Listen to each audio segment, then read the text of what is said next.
If you want to be wildly successful in anything, it cannot be about you. I got 80 other guys that are counting on me. It's not just about me. Like if I don't go and work, how can I go and ask someone and say, hey, go knock doors for 10 hours. I'm only going to knock them for 4, but you go knock it for 10 because that's what you should do. I looked at the Brigham Lindsays, the Damons, these guys that sold, an incredible amount. I looked at them and said, they're not human. Like I remember literally walking to Apton, like, that's not human. I pointed to Brigham's name on the wall. And then all of a sudden you start realizing like, no, like anyone who sells 350 accounts, they have the talent to sell 1,000 accounts. The difference is focus, dedication, mindset, belief. You start to get those things dialed in. Someone who sells 350 is more than capable of selling 1,000. You're listening to the Reed Fletcher podcast. Today, I got to talk with Chandler Burgon. Now, this is an episode I've been excited about for a long, long time. Chandler is a legend in the industry. He sold over 1,000 accounts in pest control door to door. To put that in perspective, the average guy maybe sells 150. So you can probably count on one hand how many people have ever sold 1,000. He did it. His wife sold over 250. Big guy, 6'8", played college basketball, and he kind of personifies the humble, authentic, servant-type leader while simultaneously being the grinder, the hardworking, just savage mentality. So I hope you enjoy the show. It's really a lot of awesome stuff that he talks about with leadership, with motivating yourself, with helping other people, how you can kind of, being very vulnerable and being real. He goes into some of his personal struggles and, with the body image and just with self-doubts and stuff like that. And so it's a great episode, and I hope you enjoy. Hey, thanks for coming on, man. I appreciate it. Yeah, dude, I'm excited to talk with you. Yeah, I have like a little bit of like almost nervous excitement because I've been pumped to talk. It's been a while that we've been talking about doing this. Yeah, no, I was telling Erica, she's like, so who is this? And I was like, oh, it's Reed. We worked at Aptiv previously. I was like, we've been talking about this since last year. And then I was like, something came up, and then COVID hit. And I was like, and we've never connected since then. So I was like, it'll be good to get on and talk with him. Now, are you from Colorado? So I grew up in Salt Lake, so just south of Salt Lake in Sandy. Oh, okay. Yeah. Born and raised there, and then ended up coming out to Colorado. My brother and I played basketball for a D2 school out here. Oh, nice. And so we played, graduated, and then I got hired on at the university after I graduated. So I started out as like the associate director of admissions, got promoted to the director, and then after that joined Aptiv. And then we've just ended up staying here through all of it. So like for recruiting and stuff, it's been a lot better to recruit outside of Utah than it has than playing in the bloodbath in Utah. Yeah. So, but no, it's been good. And we've been out here, and we've talked about, at some point moving back, but then my brother and I ended up buying a cabin in Utah. And ever since then, we're like, well, it's nice. Like we can come and visit family, and, we're only an hour away from everybody. Yeah. But, we can still stay in Colorado, and we've enjoyed it out here. It's kind of small town. We found, we're a little more country and redneck than we are city. So it works out nice for us. So that's interesting. Growing up in Sandy, did you guys grow up like on a farm or something? Like how did you say you're a little bit more redneck? How'd you end up that way? So my grandpa growing up had a cabin. It's actually kind of crazy. It's like 2 miles up the road from where my brother and I bought ours. Mm-hmm. And so we grew up going to the cabin, riding horses, hunting, 4-wheelers, all that. And then when I was on my mission, my grandpa sold it. But that's kind of where I got it from, because we grew up in suburbs of Sandy. Like there was no horses, nothing like that. Like I begged my parents, I'm like, come on, let me put a horse in the backyard. They're like, we can't even put a horse in the backyard. It's not even possible. And then after, I guess actually as well as going to school out here in Grand Junction, one of the members in the state presidency out here, he came over, we were talking, and he's like, hey, I heard you ride horses. He's like, if you ever want to ride, like I've got some at my house. I'm like, oh, that'd be awesome. We're like, how many do you have to ride? And he's like, oh, I've got 3 that are rideable. And he's like, there's another one. He's like, actually, he's like, if you'll train her, you can have her. And I never trained a horse in my life. And Dang. And I look over at my wife, and she's shaking her head no. And I'd look at him, I'm like, deal. And my wife's like, we live in an apartment. Like, how are we going to have a horse? Like, we don't even have a truck or a car to pull it. Like, what are we going to do? And so I ended up that summer, I ended up training this horse. Like I watched a ton of YouTube videos and then You'd never done it? Never done it before. Oh, what? And so I had a neighbor who had done some horse training. And so he actually came out and helped me like 2 or 3 times to get started. And then after that, like I literally just watched hours of YouTube videos and then we just started riding. And so that first summer we rode like 110, 115 times in a summer with my wife and I. And literally like she became the best horse out of the 4 that he had.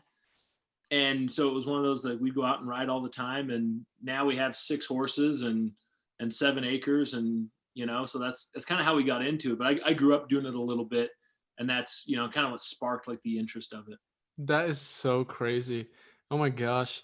I can't imagine like taking the leap from like, yeah, I like horses and whatever to like, yeah, I'll train a horse. I'll take care. Where did it stay if you're in an apartment? So we worked out a deal that it could stay on his property and he would feed it. And then I traded him physical labor to feed my horse. So like I painted his house. I helped him build a barn, clean up, you know, stuff around his yard, move hay bales, stuff like that. I mean, literally just traded physical labor for hay. Cause we're broke, right? Like we're in college, like we don't have money.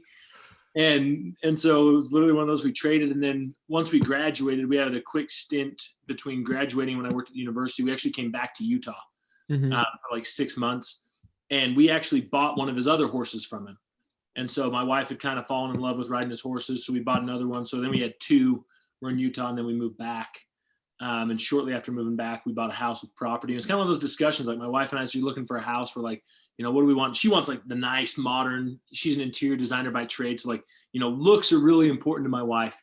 And for me, I was like, no, like we got to have property. Because I was like, if we don't get property now, I was like, the horses will stay somewhere else and they'll always be on the back burner and we'll never actually use them.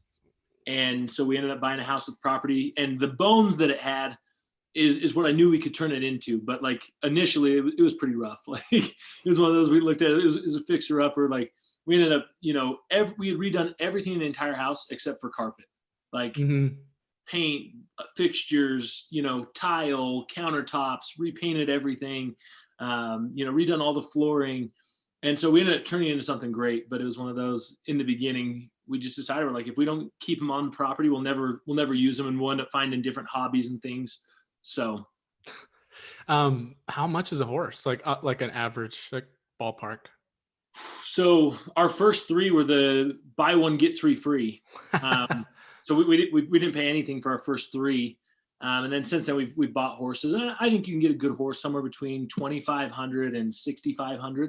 It just kind of depends on, you know, what you're looking for and, you know, how much work you're willing to put in versus, hey, no, I want a horse that's finished and done.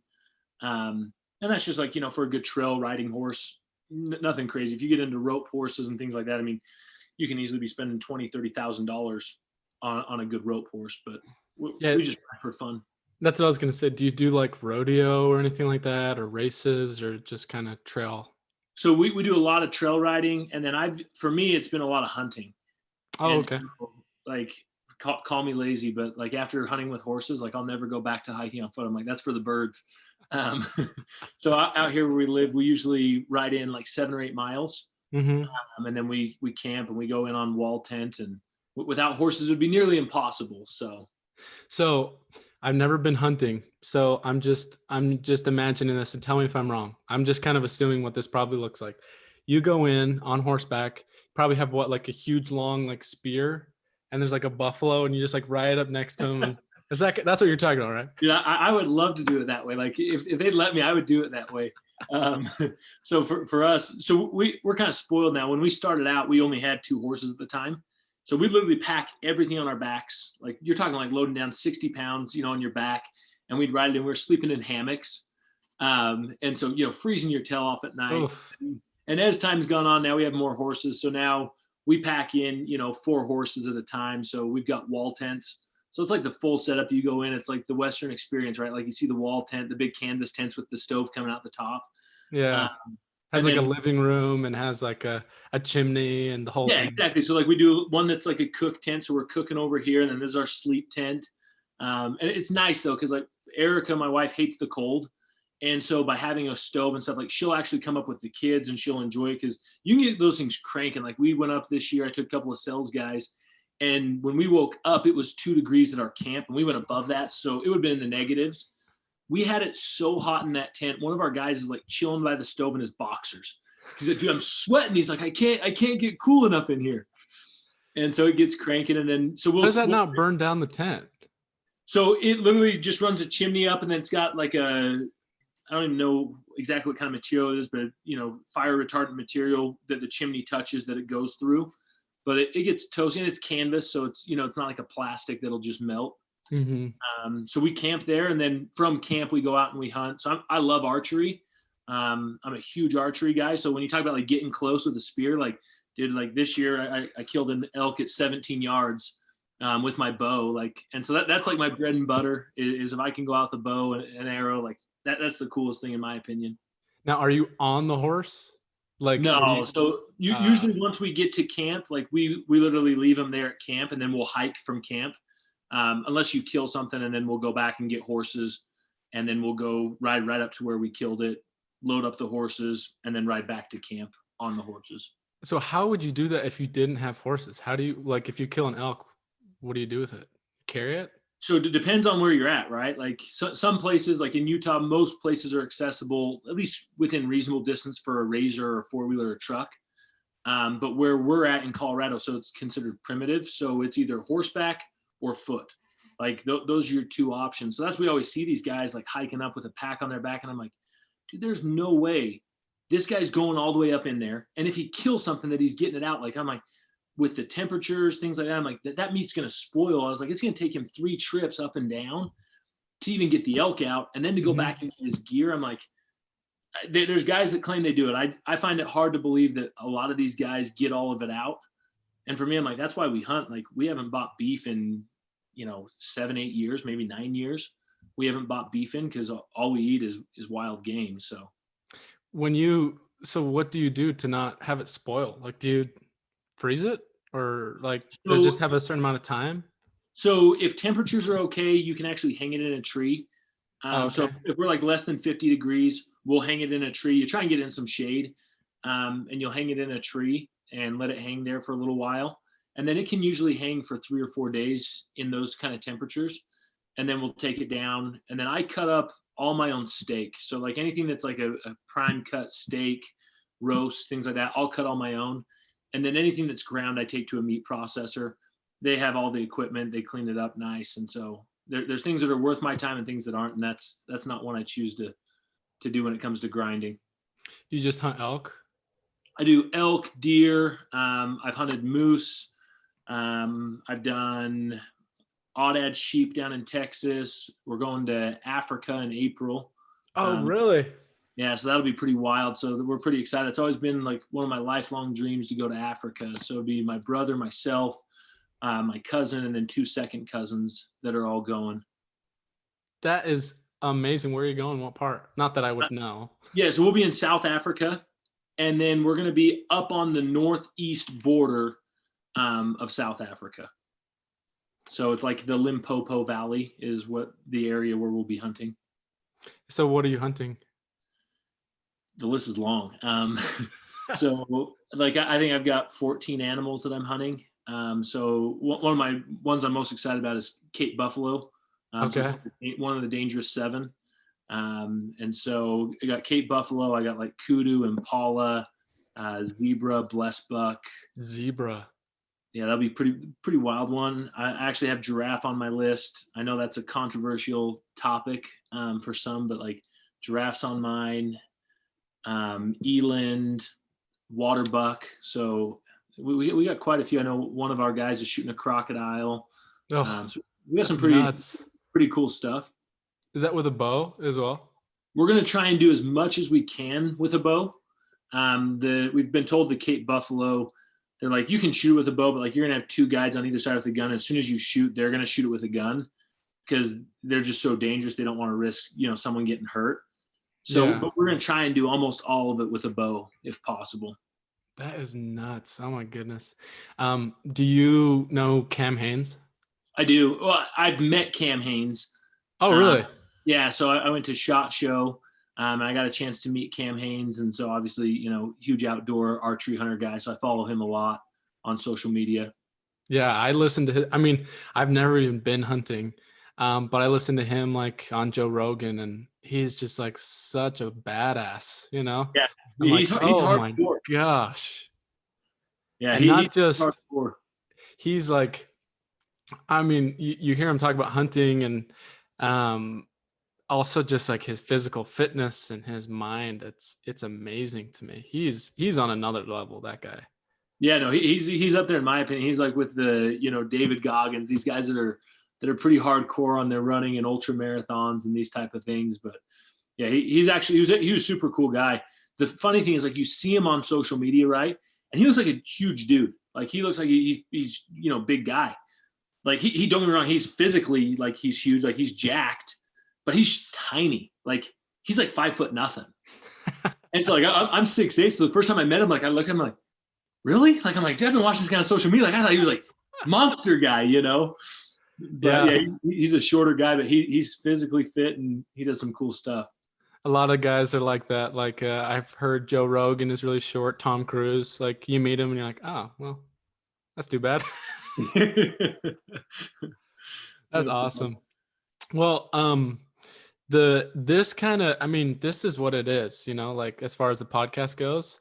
I like just chatting and getting to know you. So it's not like not a ton of pressure. I don't really come with questions prepared or anything. And I'm honestly just excited to have you and, hear about your story and everything. So do you have any questions or anything for me or anything specific you want to go into or anything like that? No, I've watched a couple of your podcasts and followed you a little bit. And that's why I texted you. I was like, are we doing like a set thing or are we just going to freestyle? You're like, freestyle. I'm like, all right, like we'll see where it goes. And to be honest, I kind of like that because it's even, I posted that video the other night on social media and like, I'd gone for a 45-minute run before and like, I had all these things I was going to say, right? And like, I was like laying out in my mind, here's how I'm going to say it. Here's what I'm going to do. And I sit down and I put the camera up and I start recording and I go back and I listen to it. I'm like, dude, that was nothing like what I thought I was going to say. And so I actually like when it's more natural and you just go into talking and conversations. I think that's when it becomes more real versus kind of scripted, here's what we're going to go into. So.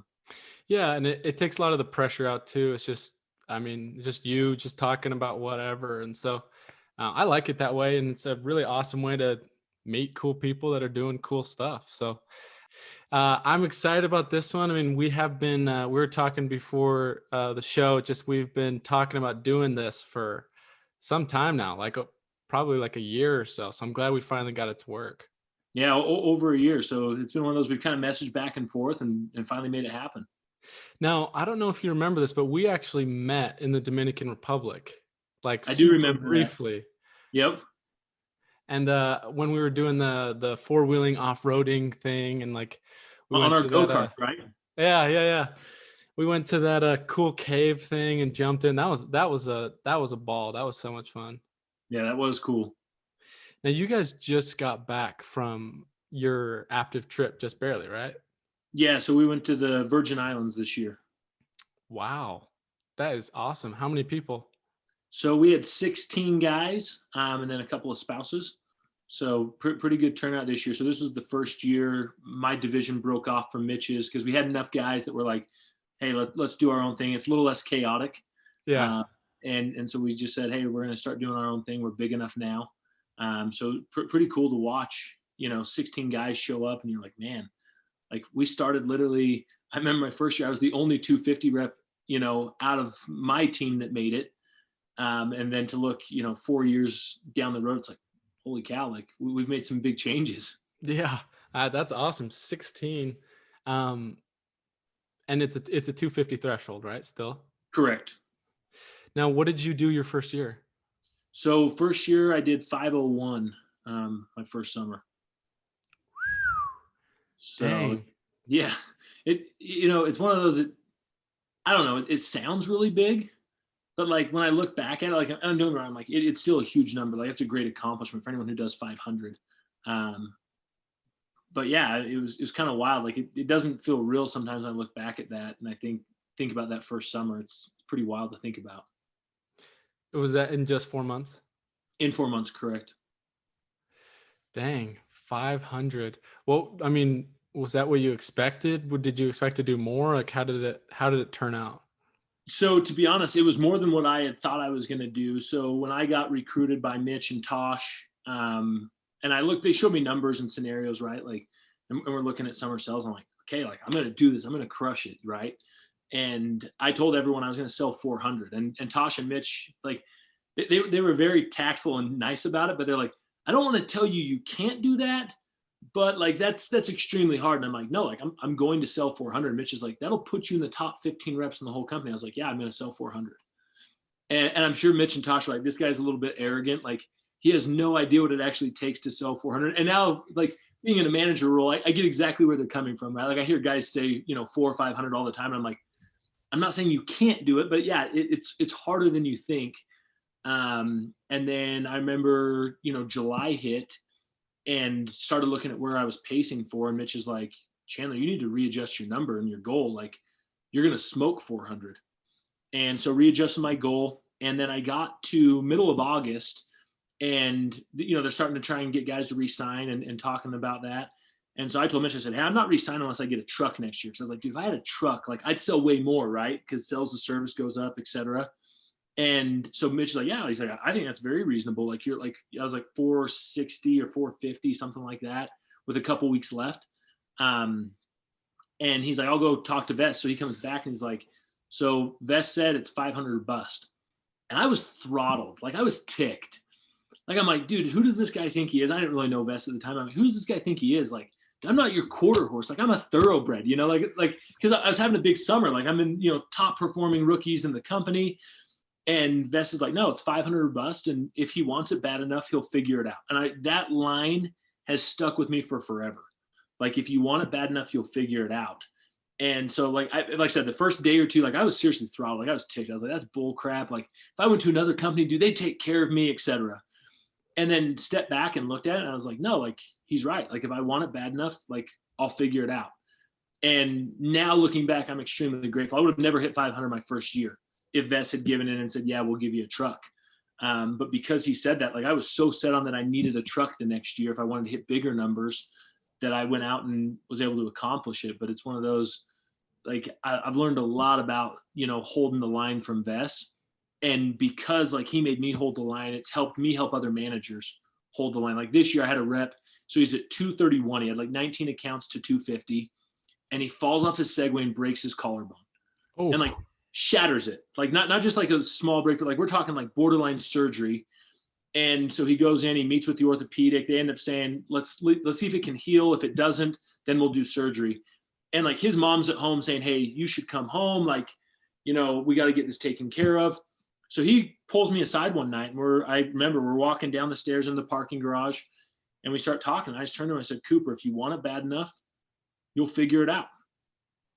And literally the kid hit 250.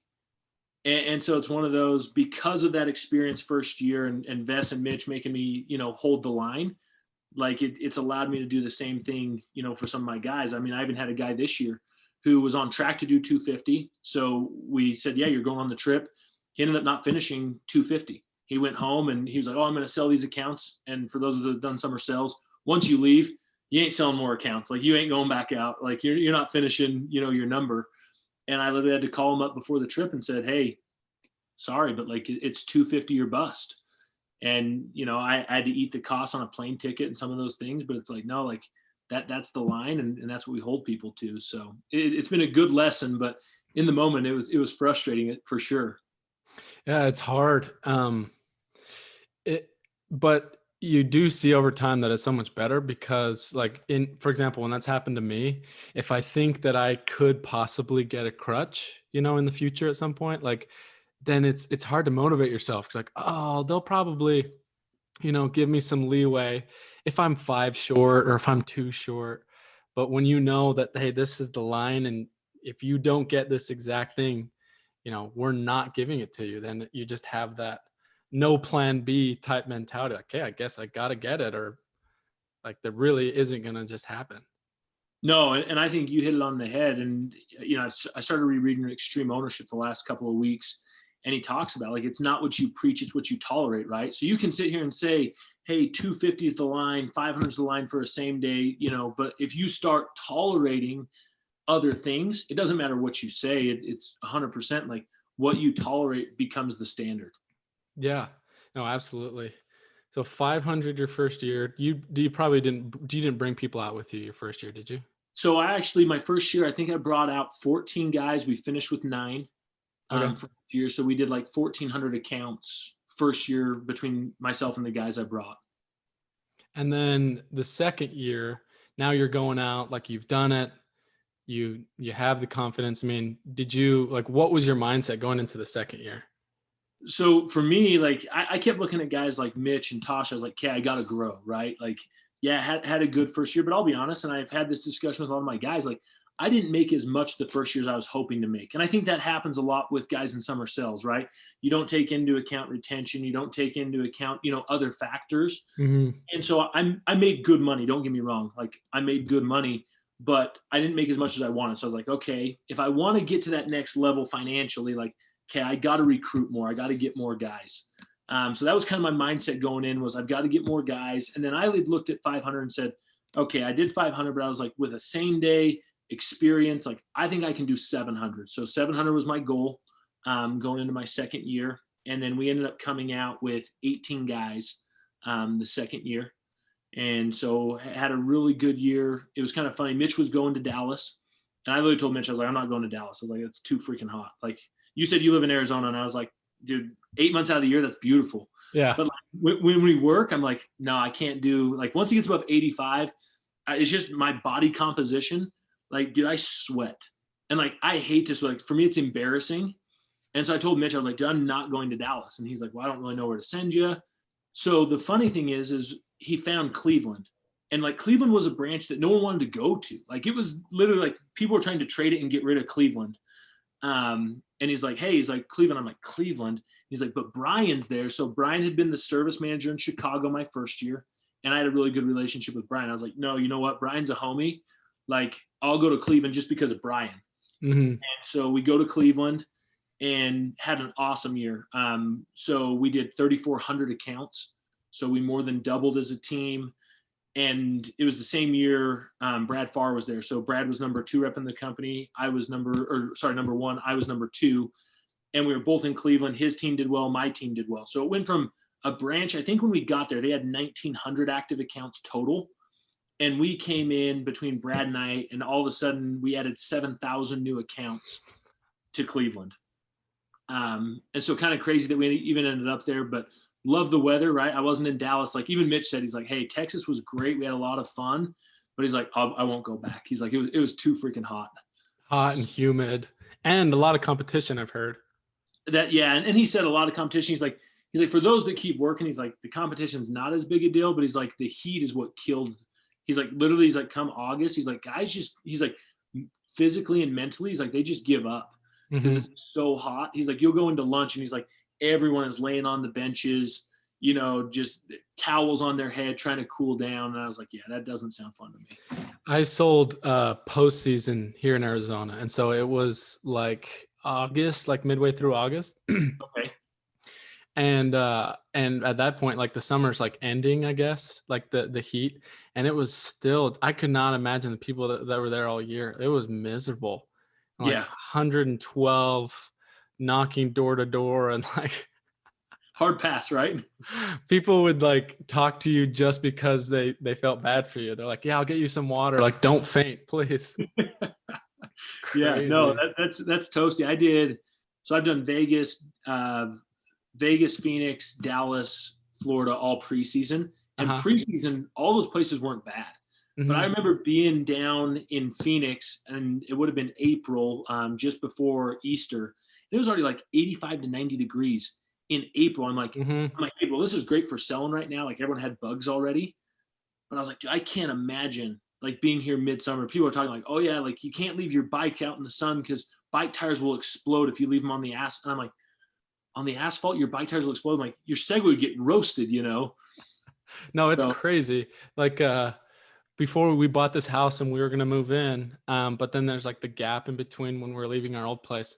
We're like, oh, well, we don't want to pay for air conditioning because I live in Arizona, right? And so they're like, well, let's just like turn off the air conditioning and then we'll come in like a week when we move in so we don't have to pay. And our real estate agent's like, no, you can't do that. If you leave the air conditioning off while you're gone, like your pipes will burst, like your fridge is gonna explode.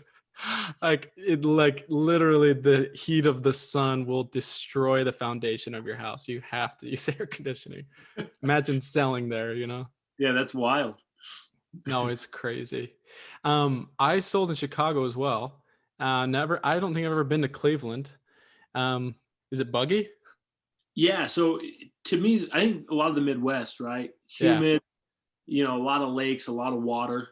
Mm-hmm. And so we did really well. I spent the last 3 years have been in Cleveland. So first summer Chicago, last 3 years in Cleveland. The funny thing is now I'm going back to Chicago. And so I'm a big Midwest guy. I love the Midwest. I feel like people are easy to talk to. There's an ample amount of bugs, and you don't get the scary bugs like you get in a Texas or a Phoenix or a Vegas, but you get a ton of spiders, wasps, you get ants and ticks. So those are the main ones, but we've loved Cleveland. Like I remember, so first year in Cleveland at 3,400, and we're like, hey, we want to come back here, right? And it was kind of one of those battles actually, because how Active had done it originally is the number one rep got to pick their area. And so like Brigham had been in Minneapolis for, ages, right? I think Brigham started it and he's going to finish Minneapolis. And so there was kind of a battle between Brad and I of who got it. And because we were number one and number two, they ended up having us split the area again. So we went back third year to Cleveland and we did better than we thought we could do. Ended up doing just under 6,500 accounts as a team. And you doubled again? Yes, we doubled again. Just under double, I guess, because 3,465, but just under. And Brad's team did really well. I think they did, like 5,500 accounts or something in Cleveland. And then coming up the third year, we went back to Cleveland again. And all my guys are like, dude, like, are we sure we want to go back? Like, we've tapped the market, right? Like, everyone's looking at like 3,400, 6,500. They're like, we've tapped it. Like, and we're in the same side of the city. And I was like, no, guys, like, I promise, like, there's still accounts there. And then this last year, my team did over 12,000 accounts out of Cleveland. So in an area that everyone thought was tapped, like we literally produced again. And so, but after 3 years, a lot of my guys are like, all right, like it's been good, but we got to switch it up. They're like, we just want to see something new. So we're going back to Chicago. We're knocking on doors and people are recognizing us. And like, we remember people from previous years. That's funny. Dude, I have that memory. Like I can literally remember, like I go into a neighborhood, I can point to a house and tell you who's a customer, who's with a competitor, who they're with. And I went into a neighborhood this last year that I knocked the year before. I got 3 people that I had on the fence that I couldn't get the year before. And like the one I knocked, I was like, your husband's the athletic director. She's like, Kay, she's like, I didn't know if you remembered me. She's like, I literally remembered you. She's like, a week after you left, she's like, I told my husband we should have done it. So I signed him up, but it was pretty funny. But I had one of those memories. So for me, it was hard sometimes re-knocking because I could literally, like, people didn't remember me, but I remembered almost everyone like that I would knock on. Like I could tell you, a little bit about them, their profession, things like that. So sometimes re-knocking for me was hard, but like I said, we had a ton of success. What do you think has changed? I mean, about the way you approach sales over the years? I mean, your personal sales have been improving. And I'm guessing you're probably not putting in more work because it sounds like you put in as much work as you can every year. Like, how do you keep upping your number? So from a team standpoint, we've continued to grow. So we've done a really good job year over year, retaining reps, getting people to hit 250 and qualify to be managers and want to come back. But for me personally, like I looked at, so first year 501, second year 709, third year I did 1,054. So that was my high water mark. This last year, I kind of took a step back. I had 3 teams this last year. And so I said, hey, going to focus more on my teams and management than trying to hit big numbers. And so I still did I think I did 526 or something like that. Just 526. Yeah, I see. I'll just like work in the mornings and get 526. Going from 1,054, it felt like a big step back. But it's one of those, I think the things that I've done to change though, is I stopped cutting corners. Like I think all of us think we work really hard. And I looked at my first year and I worked hard, but I saw areas where I cut corners. And so second year, I didn't cut as many corners. I worked a little bit longer, worked a little bit harder, shorter lunches. And then my third year, when I went from 700 to 1,000, I think that's when I had the real kind of, accountability mirror conversation and said, no, like I can do way more. Like I was lazy in these areas. I didn't do as well at this, and this, and kind of just had those honest conversations. And, one of my biggest weaknesses is getting out of the car in the morning. And people look at a guy who sells 1,000, like, come on, like you don't struggle with that. I'm like, no, like I struggle with that. Like sitting in the car and like that anxiety of getting out, like, is today going to be my day? It stresses me out. And so I've come to find out, like I literally, as soon as I get to where I'm parking, like, I have to park, turn the car off and get out. If I don't get out, like I'll waste time. Like, oh, I'll text this rep, or I'll call Mitch and I'll check on this. And all of a sudden 30 minutes later, I'm still sitting in the car. And so that was one of my biggest weaknesses was sitting in the car. And then I noticed too, a lot of times I would spend time trying to sell people that were never going to buy. But my sales style is, I'm kind of one of the bulldozers, right? Like you have the fishers who are trying to get someone to bite really quick. I'm more of a bulldozer, and I don't want to have a really good conversation until I get to service. And then once I get to service, now I want to talk to you. But at first I just want to kind of let you understand what I'm doing. And I could get a lot of people to listen to me. And there was people that would listen to me all the way through, even though they were never going to buy. And I'd just keep pushing and pushing and pushing. And I think 700 to 1,000, I realized like I can't waste time with people who aren't going to buy. And so I started cutting off conversations earlier. I worked longer hours. And one of the biggest changes for me was Saturdays. I was horrible when it came to Saturdays. Like when I did 700, 500, did I get 3 or 4 sales on a Saturday before noon? I'm like, yep, great Saturday. And I'm like, time to go chill, right? Like go take a nap, go hang out. And I've got young kids. And so I was like, oh, I'll go spend time with my kids. And the year I did 1,000, my Saturdays became some of my best days. Like I remember watching Brad Farr, and I was like, how does he have such big Saturdays? And I just realized, like, one, it comes down to belief. And number two, it came down to work. Like I had Saturdays where we'd go to do a team dinner, and I'd go straight from knocking to the team dinner. And I'd show up in my stuff, and guys were like, were you still knocking? I'm like, yeah, like I was on fire, And so those are some of the biggest changes when you ask, how I continued to grow year over year. It was just recognizing the little things. And I think people I remember I did the same thing. I looked at the Brigham Lindsays, the Damons, these guys that sold, an incredible amount. I looked at them and said, they're not human. Like I remember literally walking to Apton and be like, that's not human. I pointed to Brigham's name on the wall. And then all of a sudden you start realizing, like, no, like anyone who sells 350 accounts, they have the talent to sell 1,000 accounts. The difference is focus, dedication, mindset, belief. You start to get those things dialed in. Someone who sells 350 is more than capable of selling 1,000. It's just, is their why big enough, and can they stay focused long enough for that big goal? I had not heard that before. I really like that. Someone who's capable of selling 350 has got you're saying basically like the paraverbals and the verbals and those types of things down. They just need to like take it the next level as far as focus and work ethic and stuff like that. That's the separator. Talent wise, they have it. Like they've proven like they can sell at a high level. Now it's just the honesty of looking in the mirror and saying, okay, like where did I cut corners? What did I miss? And then it's getting that why. And I tell people, like, you got to have a massive why, because I don't care if it's door-to-door sales. I don't care if it's life. Like life is going to kick you in the teeth, and you're going to have one of those moments where you're on the curb and you're just like, man, like I got to make a decision. Like, am I going to crawl down in a hole and feel bad for myself? Or am I going to look at where I want to be and I'm going to do whatever it takes to get there?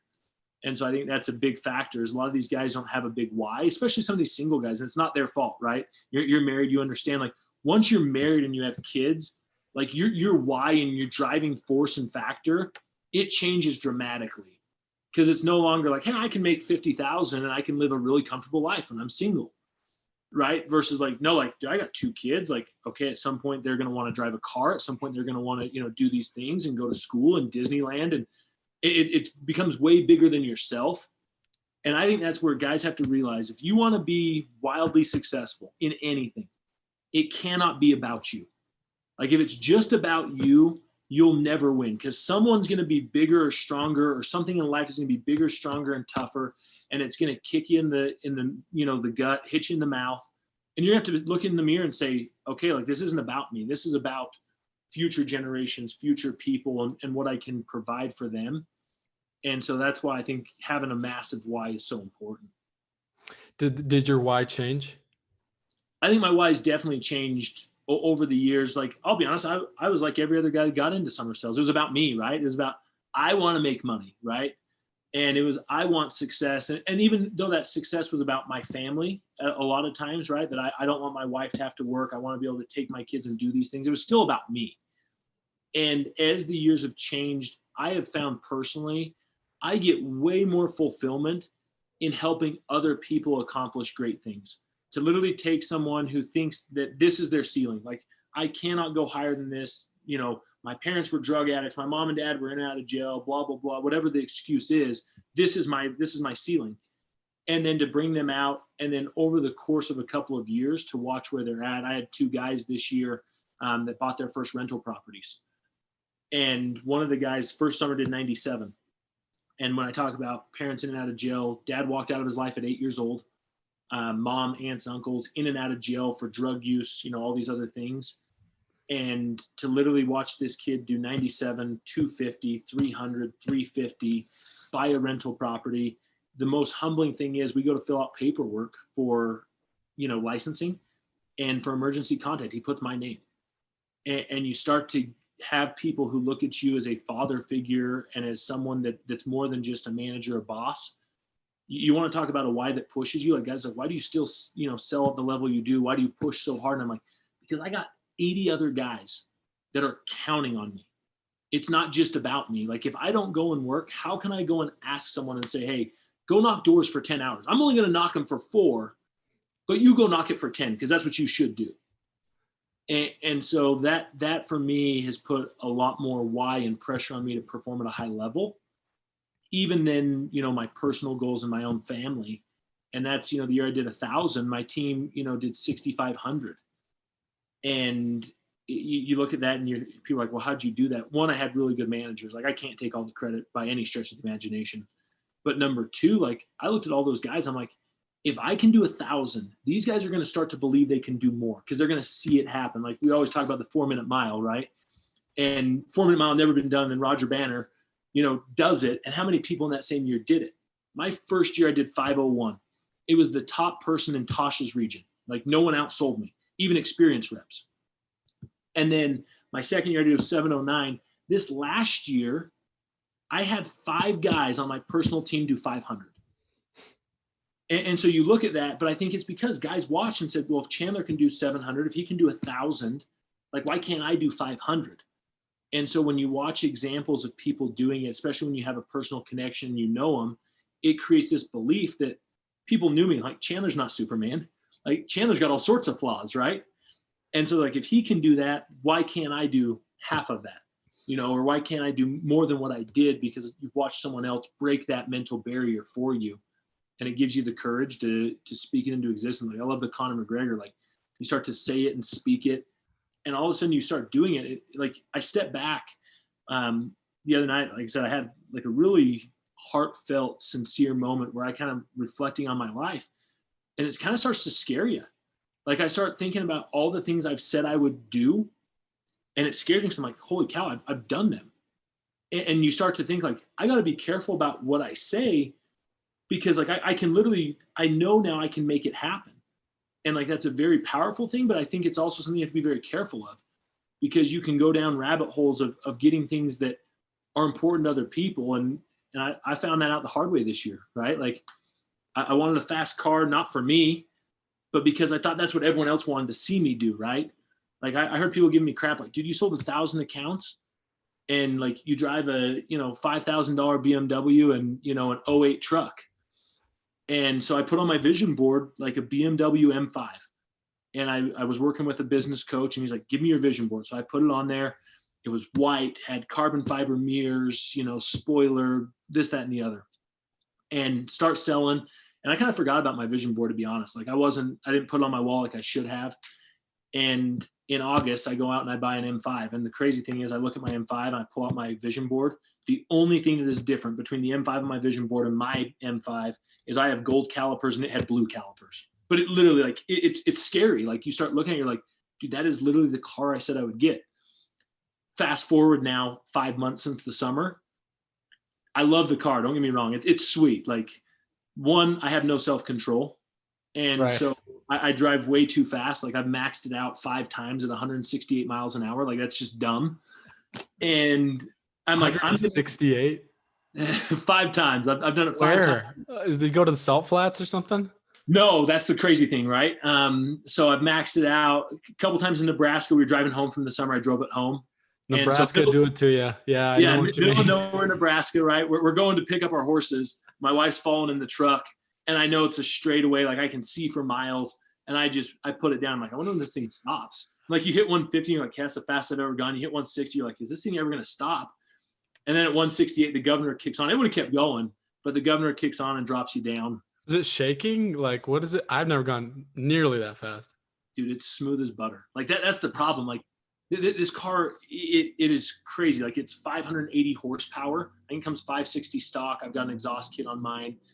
It's the performance, and it's stupid. Like, I kid you not. Like, you get on the freeway, you're hitting 120, and you feel like you're doing 40 or 50.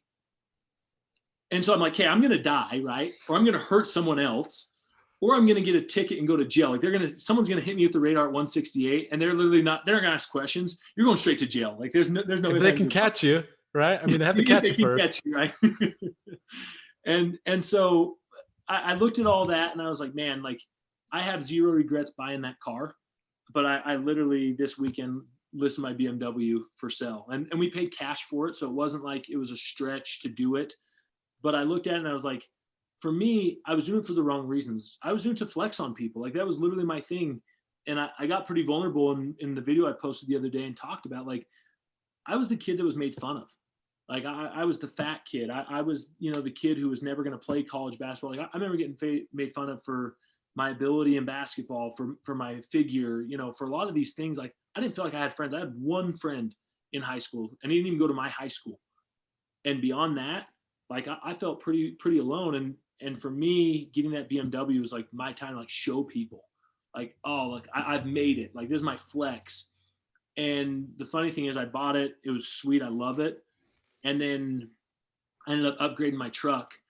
And when I bought my new truck, my BMW sat in the garage for 6 weeks. I didn't drive it, not once. Didn't even start it for 6 weeks. And I realized, I'm like, dude, I'm just a freaking cowboy redneck. Like, I bought that for someone else. Like, that's not who I really am. That's not the life I want to live.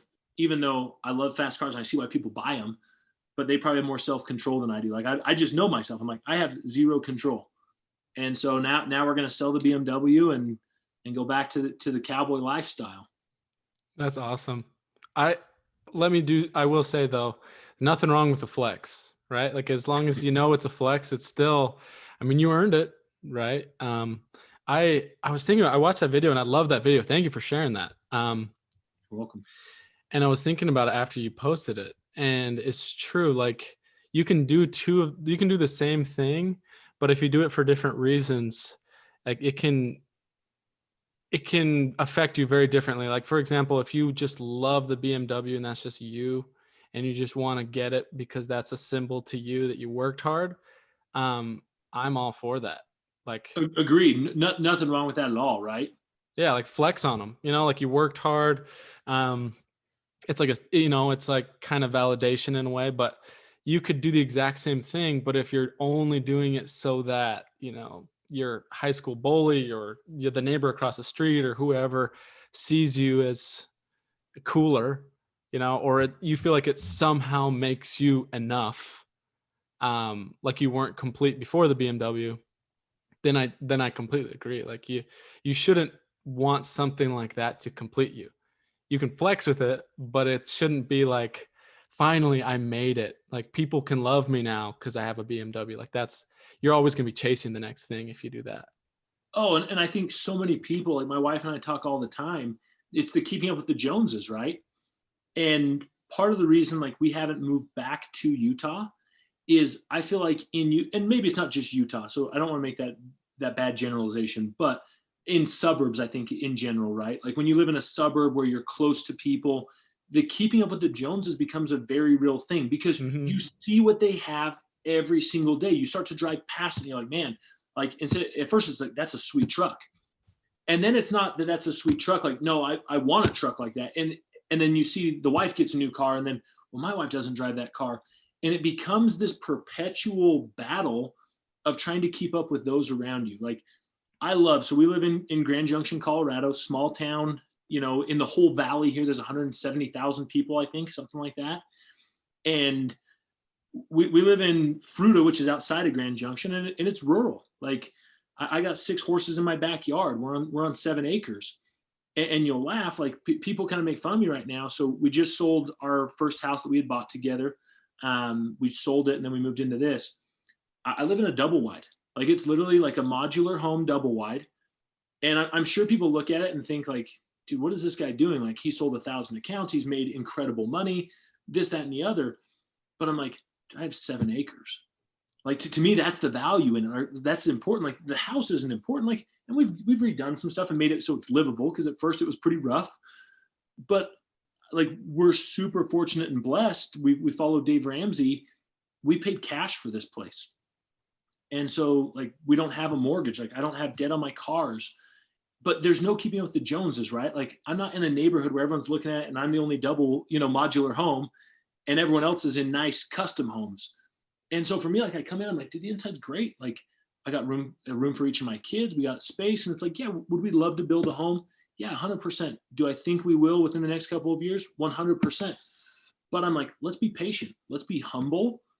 And let's do what we want to do for us. Like, let's sit back. We're like, with the economy and things, I don't know where things are going to go. And I was like, even if we choose to build in 2 years, what's it going to hurt? We have more money to put down on a build. Like, good job. Like, that doesn't hurt you. It only helps you. And so, but like you said, doing it for you. Like, we bought this place not for impressing the neighbors, not for impressing people, because I'm sure when people see it, they're like, that is not impressive. And I think we're going to turn it into something great. But it needs some paint. Like, you pull up, it's like yellow modular. Like, it needs some paint, it needs a lot of work. And we put in a ton of work on it already, but it was for me.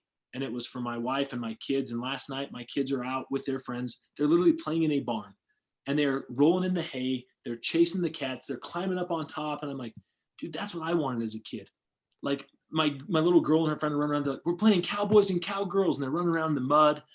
And I'm just like, that's why I did this. Like, this wasn't a flex on anyone. So I think you're right. Like, you find what is important to you and do it, and don't apologize. And that's, in part of my post, I talked about that, like, being authentic and having intent in what you do, because I've realized if you buy it to flex, don't get me wrong, it's cool.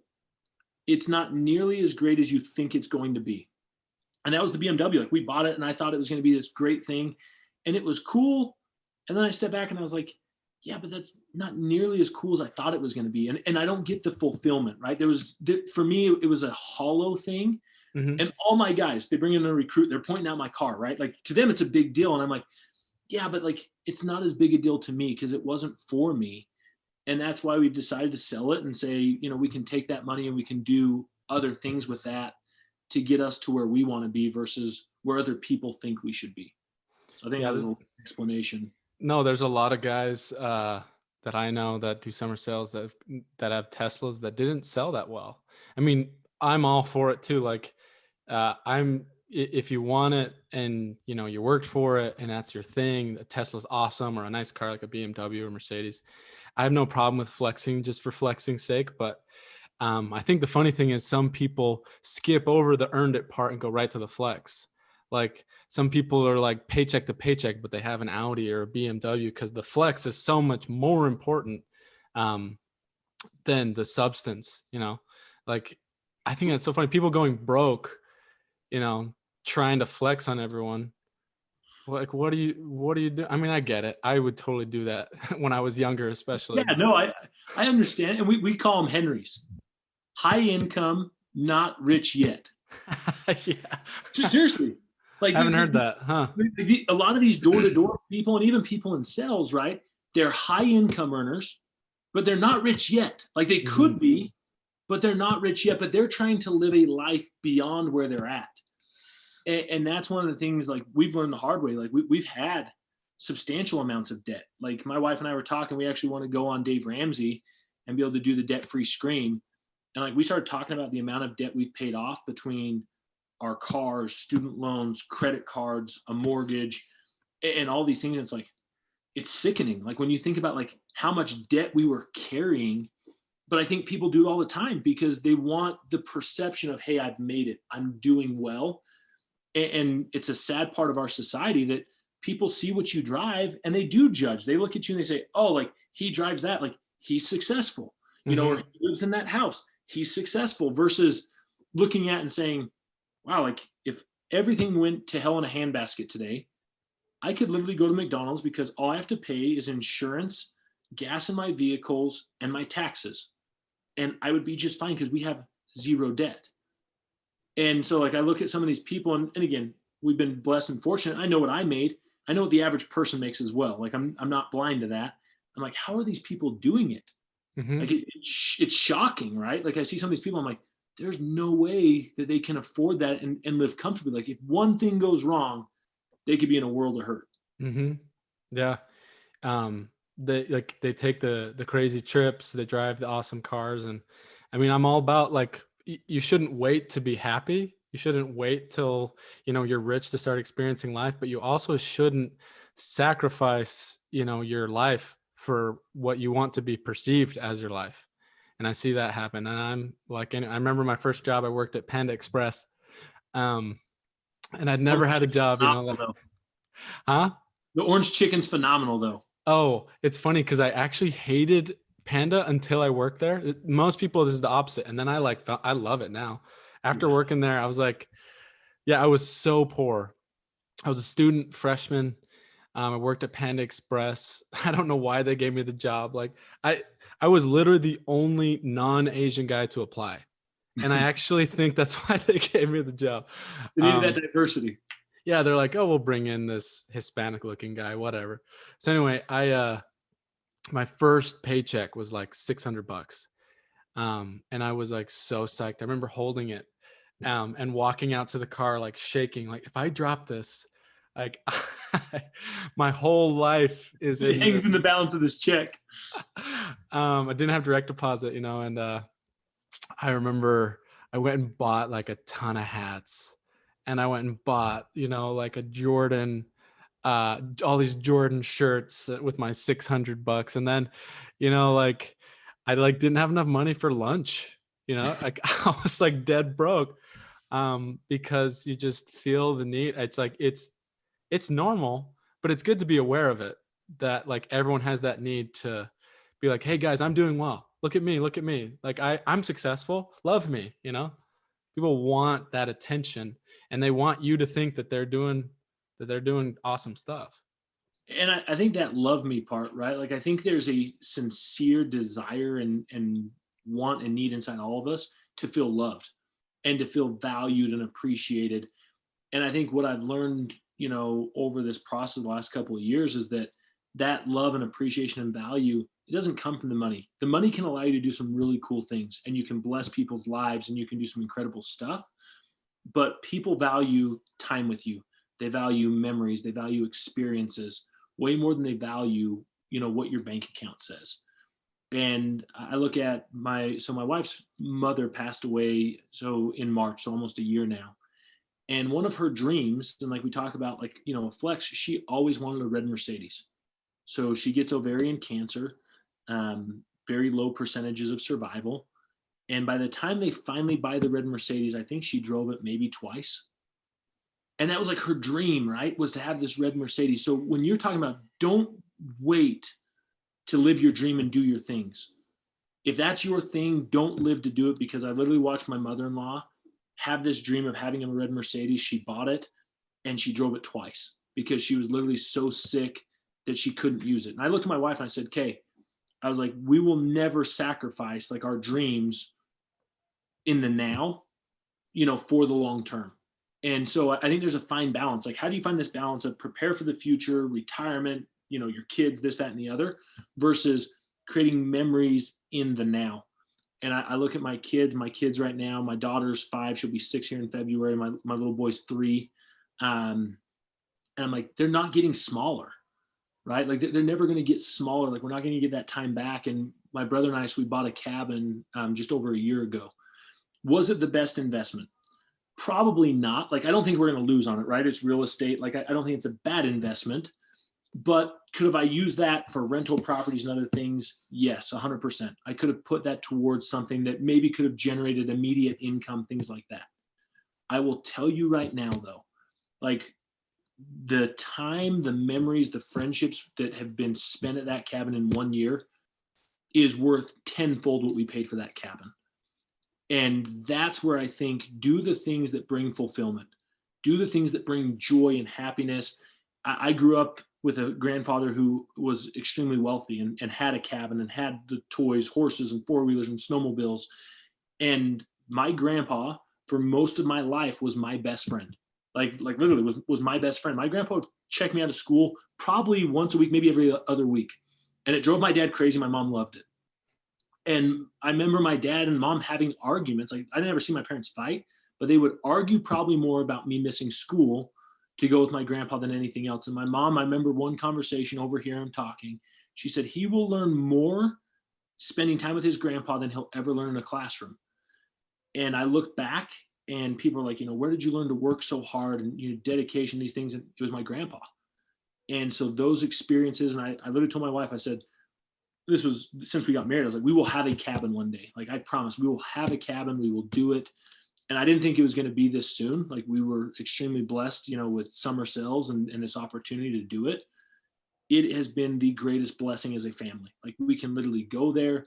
The memories that you're together, you're playing card games. You don't have all the influence of everything around you to distract you. Hands down. Don't wait to live your dreams. And that's, I want to point that out when you said that, because I think that's one of the greatest things that we've done, is to kind of chase some of those dreams. Where's your guys' cabin? So it's up just north of Park City and Oakley. So it's up Weaver Canyon. Are you skiers? So we're snowmobilers. Okay. Yeah. We ski a little bit. Like, I don't ski, I snowboard. But my wife can ski and snowboard. And we took the kids the other day. But I joke with people, I'd rather go 60 miles an hour up the hill than go 20 down the hill. So we snowmobile. I've only been snowmobiling once and got in like a horrific accident. So I've kind of steered, not really, no one got hurt, but they're like, you take the reins. And I'd never driven a car or a snowmobile or really anything. And I don't even really remember what happened. All I remember is like being underneath a snowmobile in the snow, like not knowing how I ended up there. That's wow. Did you hit anything or just flip it? I honestly can't remember. I actually think someone else was on with me. I can't remember now. It's been so long. I should face that fear. Everything you're saying is motivating me. I'll come to your cabin. I'll use your guys' snowmobiles. Deal, seriously. Thanks for the invite. I tell people, read all the time, like, there's nothing better. Like, having a cabin is cool, but sharing it with others, like, it is way more fulfilling to go to the cabin and to bring people up. And like, you get to share experiences with people that may not ever have that opportunity. Or if they do, it's in a limited capacity. Mm-hmm. I'm serious. Like, you want to come out and go snowmobiling? Like, I will take you snowmobiling. Like, we bought 3 snowmobiles just for when guests and friends come. So like, my wife and I have our own, and then we have 3 that are shared between my brother and cousin and I for when people come up. Like, that's why we bought them, so we can share it with people. Because again, doing it yourself is fun. Doing it with others is phenomenal. I love that. Do your kids snowmobile yet? You said 6? So 5 and 3. So I bought them a little mini snowmobile last year. So I'm the dad, like, no fear, right? Like, I'm like, no, dude, like, we're putting our kids on, they're going to drive. Like, we grew up driving, like, driver's ed was no big deal for us. Like, I remember I was 14 and we wanted to go to the cabin. My mom was going to take us, and I wanted the horses, and my grandpa couldn't come up. And my grandpa was like, well, Chandler can do it. At 14, I literally hooked up the horse trailer, loaded 2 horses, and I drove from Oakley to the cabin by my mom was in the passenger seat, but I drove the Suburban and the horse trailer because my mom wasn't comfortable doing it. You drove a Suburban with a horse trailer hitched to the back. Yeah, at 14. But again, we grew up in the cabin, and we all snowmobiled. We 4-wheeled. Like, my grandpa would have me back up and hook up to the trailer and move it all the time, in a controlled environment. Obviously, it's in the cabin area. And so, like, we always grew up doing it. So with me and my kids, I'm like, okay, my kids are going to ride. They're going to love this. I hope they have the same passion I do. So I've tried to encourage us. We bought a mini snowmobile last year for them, and our little girl did pretty good on it. Our little boy was a little too young. He'd try and do it, but he wasn't strong enough to steer yet. But this year, like, he knows how to steer. So the other day I was doing one of my workouts outside, and for 45 minutes, he drove the roads all by himself. So he's on this little mini snowmobile, just cruising the roads by himself at 3 years old. And so it's fun. And then this is where the bad dad, no fear. I bought a mini 4-wheeler for him last year, and it's just a little 50cc. We cruised it around, started having a few issues, took it to the mechanic, and he's like, we can rip it apart. It's probably not worth the cost. Like, you better just sell to someone who's a mechanic. They can fix it themselves. But he's like, we don't know what we're going to find. So I was like, well, what do you have? I upgrade to a 90, thinking like, oh, it's great. My kids are getting bigger. They can go a little faster. Get home in the yard, and we had a open space next to our house, in our old house. And so I pull out the 4-wheel. My little boy's pumped, right? Like, he's stoked to get on this thing. He gets on. I'm running around with him the first couple of loops, just making sure he can do it. He'd done the littler one. And I'm there with a buddy. We're talking. And kind of turn away. We're sitting there talking. And all of a sudden I hear it rev super high. And I turn back, and like, he is full throttle going right for the trailer. I'm like, your heart like sinks. Like, I go to like run. I was never going to catch him, right? He slams into this trailer, and like, you watch him like flip forward and like hit the trailer. And I run over there and grab him. Like, he's in tears. I'm literally thinking I'm going to grab my son. Like, there's going to be blood. There has to be, right? Turn him over. Like, dude, there's not a scratch. Like, he kind of hit his face, and that's what hurt. And it ended up giving him a black eye. And like, dumb dad, like, no helmet, right? Like, my wife was throttled. She's like, you didn't have a helmet on. I'm like, no, like, we were just riding in the yard. Like, there's no big deal. And, but I look at that experience. I'm like, I have no fear, and I want my kids to love it. It was a good experience, though. He's way more hesitant now than he was. Like, he was, Evel Knievel. Now he's a little more reserved. He doesn't want to go quite as fast. But when they get on my snowmobile and stuff, like, the thing they ask, like, Dad, let's do jumps, let's do wheelies. And so that's what I love is those memories with the kids, and like, watching them ride and start to do it. Like, I can't wait till I take my kids hunting. I tried to take my little girl this year. She was a little hesitant. She ended up going up after I killed my elk. She picked it up with me. And that was cool. Like, my daughter and I riding in the mountains by ourselves. So that's why, like, I try and share those with my kids and give them opportunities. Because I hope it develops a passion in them, like the passion that I have. What did she think? Was she scared? No. So she loves, like, to ride horses. This year was the first year we put her on a horse. Again, dad, fearless dad, no, nothing tied onto her. So I ponied her the first time, and there's one part that's a little sketchy. So I got her past it, and then I literally hop off and I tie it up to her. She said, "What are you doing, Dad?" And I was like, "You're going to do it by yourself." And she's like kind of nervous. I'm like, "No, like, you're fine. Like, I'm in front, Mom's in back."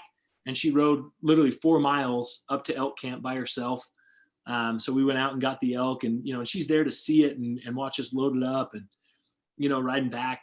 That's one of my favorite memories from this last fall. It's like my little girl and I riding back, and we got, an elk on the horse behind us, and we're just riding together in the mountains. And that's what I think life is about. And we get so caught up sometimes in chasing material things. I've never had an experience like that in my BMW. Not once. Like, not once did I get in there with my daughter, my son, or my wife and just have an experience where I'm like, this is what it's all about. And that's when I look at those things. I'm like, that was it. Like, being there in the mountains and holding her in my lap as we rode, like, almost makes me emotional and choked up. Like, I'm like that's what I wanted to do as a kid. Like, that's all I wanted to do was hunt. And like, to now hopefully give that to my kids is what it's about. I love that. Those are lessons that you can't learn just talking, like you said it yourself, when he smacked his face into this thing, for better or for worse, he was hesitant. The next time he learned something. And that's one thing that I've noticed from my wife's family. I mean, obviously from my family, but it's hard to diagnose your own upbringing sometimes, I think. Oh, for sure. But like, when I got married, I can see my wife and her interaction with her parents, and you start to see, certain habits that you're like, wow, we should incorporate that. And their time together is huge. They spend tons of time. They like deliberately plan things just to be together. And my family does that too, and I'm not trying to knock on them, but and you can see, like, there's just certain bonds that you can do just by sitting around or going on a hike or doing things that the event itself may not be that significant. But those are like my fondest memories, just sitting around talking or staying up late at night after watching a game and just chatting or going on a walk, Those are the things that stick with you. Yeah, and I think, like you said there, I guarantee if you look at some of your greatest memories with your wife's family, it's going to be associated around events. And that's where I say, like, money can't buy you happiness, but it can buy you opportunities to create memories. And memories are happiness, and time and relationships are happiness. The money, in my opinion, is just a tool to give you the chance to do some of those things that you're talking about. Because I guarantee if you look at some of those things, some required a little bit of money, maybe not huge investments, but required having a job where you could get time off, being able to afford to travel or go different places where you can get some of those things. I'm pretty sure you could probably say that it was required for a few of those things at least. Yeah, I think though, I think one of the interesting things about these types of conversations is I think a lot of people assume it's one or the other, like as if these two things, um, as if they conflicted, right? It's either I am driven and ambitious and I want money and success, or I want a family life and I want good relationships and I want to be fulfilled. Um, when I'm looking at you, and you can really see that they actually kind of are mutually beneficial, right? Like depending on how you do it. Hey, I'm a driven person, I'm ambitious, but I'm ambitious so that I can have relationships, memories, connection. And I think that that is a very limiting belief a lot of people have, is that when they're choosing money, when they're choosing hard work, that means that they're neglecting family. And when they're choosing family, they're thinking, oh, but I, have this potential to go and, be someone in the world. Yeah. And I think you don't have to make that decision, in my opinion. I think you can do both. No, and I think what you just said, they're not mutually exclusive. And I think sometimes though what happens uh, is when you get driven, sometimes I'll be honest, you get so caught up on chasing what you think is this big goal or big dream, sometimes you neglect the other side. And that's what I think happens. I don't think anyone who becomes an ultra successful person and in the process neglects their family, I guarantee that was never their plan when they started the process, right? But they lose some of that as they're chasing huge goals and dreams. So I think it's finding ways to stay grounded, like finding ways to remember what's important. And Mitch and I have talked about this a lot. Like my first summer, I wouldn't take a day off. Like seriously, I wouldn't take my wife and daughter came out and visited the first year. They had stayed home and they'd come out and visit. Like I wouldn't take time off to go and do stuff with them because I was so worried about like I got to provide for my family. I missed a playoff Bulls game in Chicago because I could not give up a half a day of knocking. Like I was so caught up on chasing this, and I don't regret it, if that makes sense. Like I look at where it got me and what it's allowed me to do and my growth, but I'll never sacrifice those things again. And so I've learned as time has gone on, like I'll get super emotional. We were in Cleveland and my little girl's at the time, she would have been 4 years old. And she literally calls me up on the phone and is like, Dad, I just want you to come ride my bike with me. And I'm into August and it's like I'm sitting here so worried about a big number. And I was like, man, like all my little girl wants, she doesn't care if I sell 1,000. Like honestly, that's what I tell people, like 1,000 sounds so big. But guess what? At the end of the day, like those that really matter to me, no one cares. Like they loved me before I sold 1,000. They loved me after I sold 1,000. They didn't love me more because I sold 1,000. And I literally remember driving home in the middle of prime time. And for me, that's extremely hard to give up. Like I'm like, dude, that's like my best time. And I literally drove home and I helped my little girl ride her bike around the complex parking lot of the apartment. And I was like, man, like it's so easy to get caught up on chasing money and chasing dollars that we forget what's really important. And so I don't think they're mutually exclusive, but I think what happens is when someone's dedicated, they get so laser focused, it's easy to put the blinders on and only look at one thing versus recognizing everything around you. But when I look at it, it's like you said, I work really hard for 4 months. I'm extremely focused, dedicated. Like my family knows I don't go on family vacations. I don't come home. Like this is what I do. But for 8 months, I do all sorts of fun stuff with my family. And I probably get more time with my family and friends and loved ones than most people get. But you got to be willing to make some sacrifices as well to get that time. And so it's a fine balance.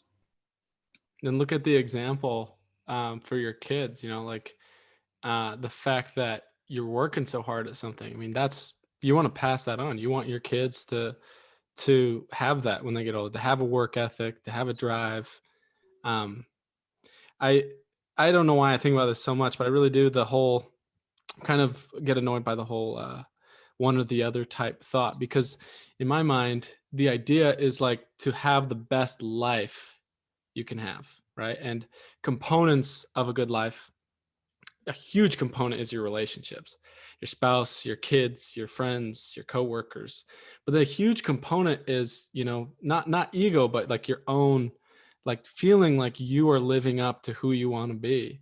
Um, but if the goal is a good life, and such a huge part is relationships, and you neglect it for the other part, it doesn't make any sense. Like if you want every aspect of your life to be good, then that means working hard. But that also means, going home to, I got me a little emotional too, going home to watch your daughter ride her bike. Like I'm sure she's going to remember that. It was a huge deal to her. Um, like in the movies when the dad's in the back of the ballot, like there's the empty seat, you know what I'm talking about in Yeah. movies? It's one of those moments where she's like, wait, I am more important. The work was for me. It's not despite me. Like my dad is working to provide. He's not working just for himself. And that's a really powerful message to send. Yeah, and I think on those same lines, I mean, I remember a conversation with Vest literally this fall, and Vest talked about, he's like, work-life balance is a joke. He's like, anyone who says that like there's work-life balance, like that's a joke.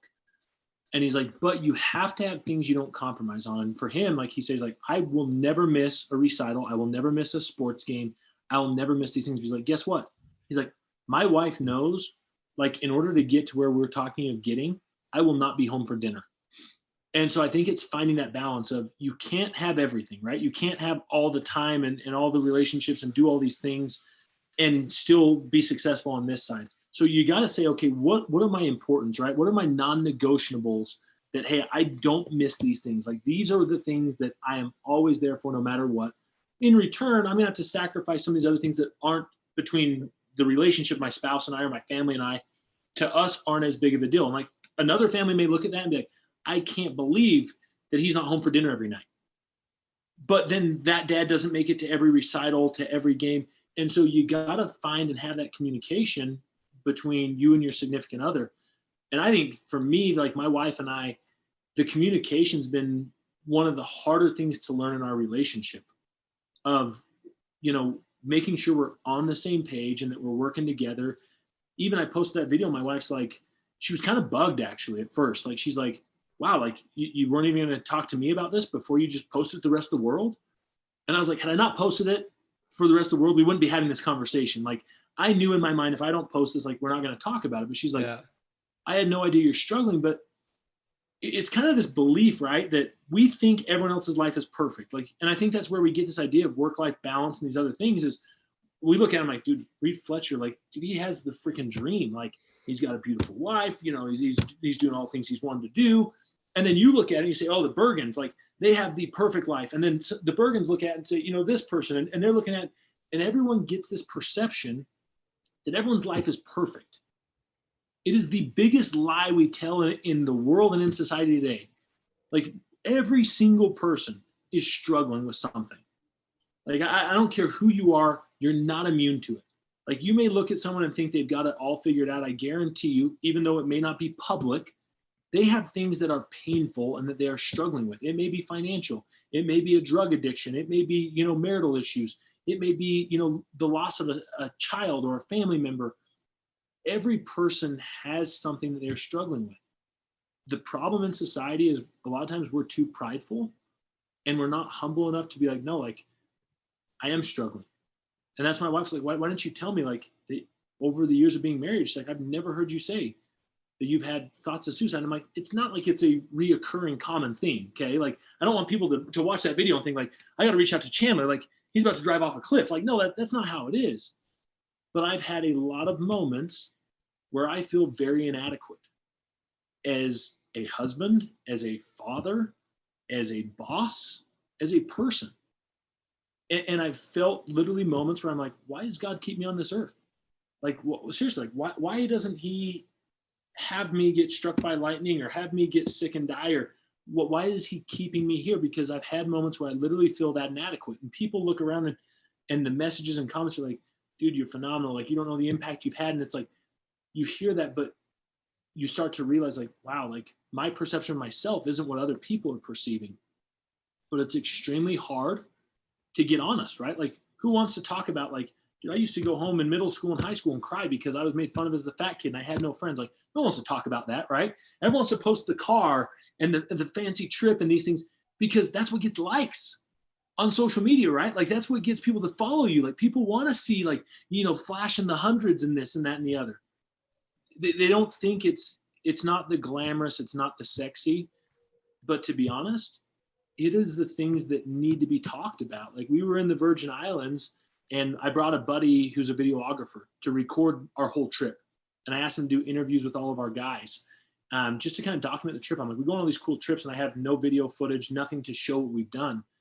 And one night we had a 2-hour conversation. We're at dinner and we talked about everything, Reed, from sexual intimacy and marriage to personal struggles and these things. And I literally told my buddy, it's funny that we did the podcast. I was like, dude, we need to start a podcast. I was like, there are so many things that you could talk about that people need to hear, but they're so afraid and not comfortable to share. But I'm like, those are the things we need to discuss. We need to discuss religion. We need to discuss politics. We need to discuss, sexual relations, like all the things that are taboo and no one wants to talk about. I'm like, if we actually talked about them, I think we would all realize we are way more like each other and we're going through the same things that everyone else is going through, but we just don't talk about it because it's uncomfortable. And it feels like when it's your thing that you're going to go out and you're going to say it, you're going to talk about it, and you're going to tell everyone like, hey, I was bullied in high school, or I was the fat kid. And your brain immediately is like, oh my gosh, people are going to think you're such a loser. People are going to think like, oh, what a weak person. I do not relate with that guy at all. Look how weak he is. And it's so funny that your brain does that, because it's seriously the opposite. Like when I saw that video, this is what I commented on your post, but I was like, everyone goes through that. So the fact that you say something like that doesn't make you any worse, than anyone else. But almost no one posts about it. Almost no one talks about it. And almost no one shares it publicly. And so it's like, that is a flex accidentally. I know you're going to try to flex, but it's a flex. And what I mean by that is like, that is something that people are not comfortable doing. They're not comfortable being vulnerable. And so when you see someone like that, it only exudes strength. Like it never, at least in my experience, has never made me look at someone who admits something like that or says that they're struggling. I never think, oh, thank goodness, I'm better than someone. At least I'm better than that person. I'm always thinking there's someone stronger than me. They are the ones that admitted it. Like that is powerful. And I'm sure you can, I mean, when you specifically kind of pull yourself out of the situation, I'm sure you can see why people wouldn't think those things about you, right? I know that it's probably hard to admit, but you could probably see why people are like, well, Chandler, I mean, look, he's got beautiful kids, he's got land, he's making all this money, he's tall, he played college basketball. If I had those things, I would be bulletproof, just like Chandler. And then you come out and you say something like that and you're like, they can finally breathe. Oh, if a guy like that is not bulletproof, then I'm finally comfortable with the fact that I'm not, So it was really powerful. I thank you for sharing it. Seriously. I thought it was awesome. It was like shocking because you don't see that on social media very often. You really don't. And I think you would be shocked if you saw some of the DMs, the texts, the phone calls, the messages that people sent, where it's like, I've dealt with that same thing. And you look at those people and you're like, no, not you. Like, you were the 10 in high school. Like, what do you mean you've dealt with those things? Like, you had, you know what I mean? And you start to hear from people. And what I think it does is it gives people the confidence to start sharing those things. Mm-hmm. That we don't have to be in a society where the only thing you post on social media is, the new exciting fun thing you're doing, right? Like, we can have real conversations. Like, I think social media can be a huge tool for good. I also think it can be used for very negative things. But I think the tool for good is that when you start to realize, guess what? Like, a lot of us are just alike. It's just very hard to look at and be like, no, like, I'm not perfect, right? Because everyone wants to be perceived as liked and loved and perfect. And that's my wife. She's like, why would you not share these things? And I was like, I look at my wife. I think my wife walks on water. In all honesty, like, I'm probably the worst thing that happened to my wife. Before we, you laugh, but before we got married, my wife had never even cursed in her mind. Like, I'm like, who's never even cursed in their mind? Here I am. I swear like a sailor, right? Like, and my wife had never cursed in her mind. The first time I got her to swear, like, was like my proudest moment in our first year of marriage, right? That's so funny. I relate to that. I'm the worst thing that happened to my wife too. I got her to swear, got her to watch an R-rated movie. No, and I'm right there with you. And I look at that, and she's like, why would you not share these things? I'm like, because I feel like she is on such a high level that I have to do all these things in order to be able to compete with her, right? And it's not you're competing against her, but like to compete, that she wants to stay with me. Like, I've literally had thoughts. I'm like, man, she'd be better with someone else. I've thought that. I always think to myself with my wife, I'm like very, what's the right word? Lax when it comes to church stuff. Like, I've just not been very disciplined in my life. And I remember thinking so many times, I'm like, man, if she had known that, she wouldn't have married me. Like, she should have married that other guy because she's really good with all those types of things. And I'm like, she should have married that other guy. And then she's stuck with this charlatan, like me, who's swearing and watching R-rated movies. And, so I'm with you. I feel that exact same way. No, and you start to look at it, though, and I guarantee, though, you bring aspects between your personality that accentuate and bring out some of the best in hers. And then she does the same for you. That, yeah, guess what? The religious things might have not been the biggest thing for you. I tell people all the time, like, just because I curse doesn't mean that I love God any less, right? Like, for me, like, it's a way of communication. It's a way that I express myself. And it's like, look, if it offends you, there's an unfollow button at the very bottom. You can hit unfollow me. You don't have to follow me or like me. Yeah. But it's like, that doesn't make someone a bad person. And I think, for me, at least growing up in Utah, like, I grew up in a society that was extremely judgmental. And I think church has tried to be better as time has gone on, right? But like, it was literally like, no, like, oh, you curse? You didn't go to church on Sunday? Like, is that Coke? Yeah, like, you're gonna drink that? Oh boy, you must be the worst person. Moving outside of Utah was phenomenal for us, because some of our best friends and the best people I know aren't members of my same religion. And it doesn't change our relationship. It doesn't change how we feel about each other. And I've come to realize, like, some of the people I love the very most, we have very differing beliefs and opinions when it comes to religion, politics. Like, one of my best friends here in Grand Junction, he claims he's a liberal. He's not. I'll still argue that with him. He's a conservative. He has a couple of issues that he's moderate on. And he thinks I'm a hardcore conservative. I'm like, no, I'm actually more moderate. I lean right. And, we have very differing views in a lot of those things. And yet he is one of the best people I know, one of my best friends. And so you start to look at and see those things. And I think if we would all step back as individual people, we would realize, like, dude, every person, for the majority of people, are good people. Like, I think the majority of people are good, honest people. They want the best for people. But guess what? They all have weaknesses. They all have struggles. And if we start to talk about those things more openly, I think it would be shocking what we could do as a society and how we would come together and realize, guess what? There are bad people out there. And those are the people we shouldn't be voting for. And those are the people that, we should try and put these honest, hardworking people that have very similar beliefs, because I think we all believe very similar things. It's just, how do you want to try and accomplish some of those things? I remember I have a friend who's very, very different politically than me, and I hadn't seen him in a while because of quarantine. And so I was following him, looking at his stories and rolling my eyes, and like, it starts to, in my own head, like, accentuate how extreme he was. And I just kept thinking, like, oh, well, next time I see him, like, he probably hates me. And he probably thinks that I'm this, and I kind of think he's this. And by the time, like, it almost like created a scenario in my head where we could no longer be friends. Just as time passed, it got worse and worse. And then I ended up seeing him, and like seconds in, it was like, oh, we're totally fine. We just, we see things a little bit different. But we don't have to talk about that first off all the time. Like we're still homies, we like went and got lunch or whatever. And it's funny when you lean in to people and you're there in person and you can just talk and like actually be authentic with someone, you can kind of start to see that like a lot of those things you're making up in your own head. You build people up and you tear people down and your perception of them. But then when you actually, sitting across the dinner table with someone, and you just talk, like people are mostly the same. Most of us are moderate.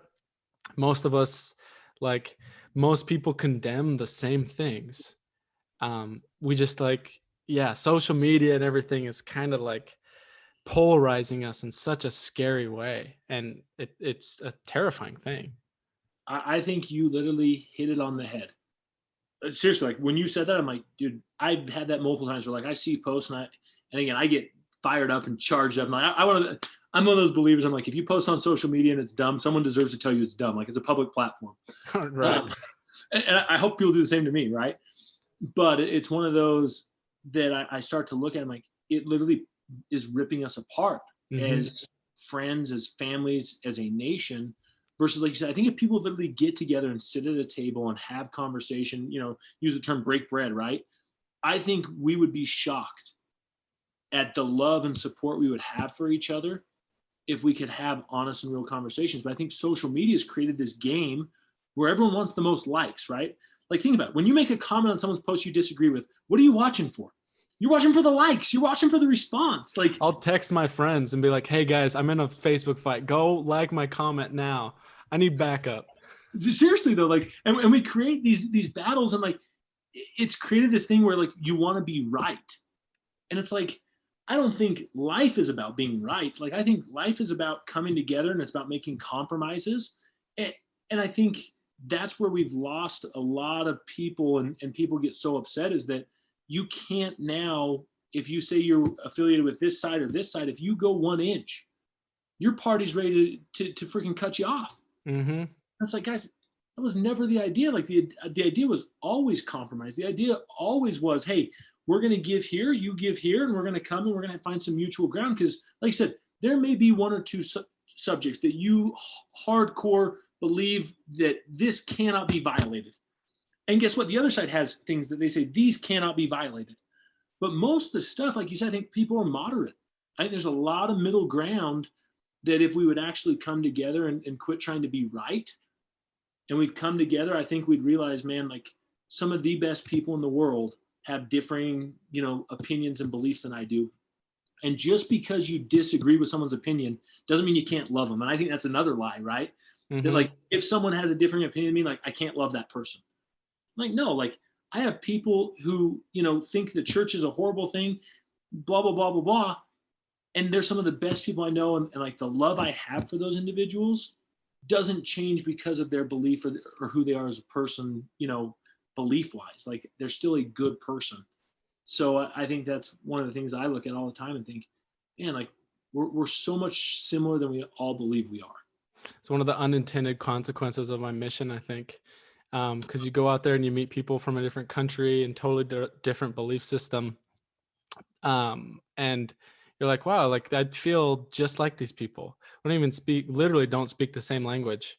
And they like totally different religion or whatever. And you're like, well, I'm just sitting here. They're just sitting there. Like we're still just two people. And, it sounds almost corny, but like, it's true. You're just like, you probably had different upbringings. You came from different cultures. Different things were currency to you. You mentioned earlier, like how you always wanted to go hunting. And you've hit success and that to you meant, hey, now I can take my kids hunting. And it's funny because you hear a lot of stories that are the exact opposite of that, right? Like people who grew up in the rural areas, like, oh, I always want to go to Disneyland, or I always want to have a BMW, or, whatever. So I'm going to get rich and do that. And when you clash those cultures, it can be uncomfortable, but it's just like takes a certain amount of time. You're like, oh, we just, we think different because of our different life experiences, but we're basically the same. There's really not that much different between us. Yeah, and I think that's the perceptions, right? Like we all look at life in a different lens from each other. And I even think, like, I look at my wife, and when we first got married, one of our biggest struggles was finding a hobby we enjoyed, right? Because I played basketball, I did athletics. That's not my wife. Like, she cheered in high school, but like that was not her thing to do, athletics and go and play things. So, you're constantly trying to find something like what's going to bring us together. And we would have never guessed when we got married it would be horses. But like my wife loves horses. Sometimes I feel like maybe more than me. Like I get a bad horse and I'm like, I'm ready to sell it. Like I'm like, let's get rid of that piece of garbage. Like that's not worth my time. I was like, no, like that's a good horse. Like let's keep it. Like, and so I think sometimes you got to find things that bring you together and that make you stronger together. And it can be as friends, it can be, as a couple, as society, but finding those things that bring you together, because that's what it's about, is coming together. And like I've talked about multiple times with the relationships, like the memories, the friends. And you think I'm joking, but like to have you and your wife come to the cabin and get a chance to snowmobile, like even if you just did it once, I guarantee you, like the memories, the friendship we'll create, it'll change everything for us. But between us and we'll look back and be like, dude, you remember that time we went and did this? No one talks about, do you remember that time when I made $500,000 that year? No one talks about that. To be honest, most people don't care how much you make. Mm-hmm. Right? Like we all act like it's a big deal, but most people don't really care how much you make at the end of the day. Yeah. But people care about what you do with them. Speaking of, your wife sold, didn't she? She did. How'd that go? I know I'm asking a rhetorical question, I guess, because I was there. I remember hearing she killed it.